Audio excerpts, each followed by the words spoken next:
तो है guys, welcome to my YouTube channel. So guys, तो आप लोग कैसे हो? उम्मीद करता हूँ कि आप लोग बहुत ही अच्छा होगे, मस्त होगे एंड स्वस्थ होगे। दोस्तों, आप लोग को बता दूं कि चमरान स्टार विकास राव जी का एक बहुत ही मस्त सॉन्ग आ गया है, जिस सॉन्ग का नाम है नहीं बताएंगे। पहले आप लोग इस वीडियो को देखो और आप लोग को बताना, यानी आप लोग बताना ये गाना कैसा है। आज के बाद सनम तोहके याद न करब। जैसे कि अभी आप लोग वीडियो को देखे तो आप लोग कमेंट करके जरूर बताना कि गाना कैसा है। और इस गाने को छोड़ा गया है सागर म्यूजिक वर्ल्ड पर। और आप लोग को बता दूं कि इस गाने का नाम है याद मत करी हो, याद ना करो ना, याद मत करी हो, ऐसा ही कुछ गाना है दोस्तों। आप लोग पोस्टर पर देख सकते हैं।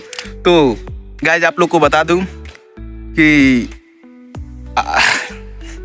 आज बहुत ही खुशखबरी है कि आप लोग के कारण आज मेरा पहला पेमेंट आने वाला है, यानी आ भी चुका होगा जब से अभी वीडियो बना रहे हैं। तो आज के लिए बस इतना ही, से मिलते हैं अगली वीडियो में। अगला वीडियो में आप लोग को दिखाएंगे कितना हमारे पास पेमेंट आया है, कितना क्या कैसे आया है, वो सब बताएंगे। तो इस वीडियो को लाइक करके शेयर कर देना अपने दोस्तों में, और इस चैनल को सब्सक्राइब करके रख लेना।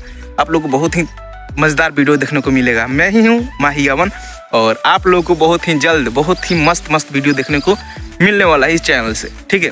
तो मिलते हैं ऐसे ही न्यू टॉपिक न्यू वीडियो के साथ अगले वीडियो में। तब तक के लिए थैंक यू, जय भीम।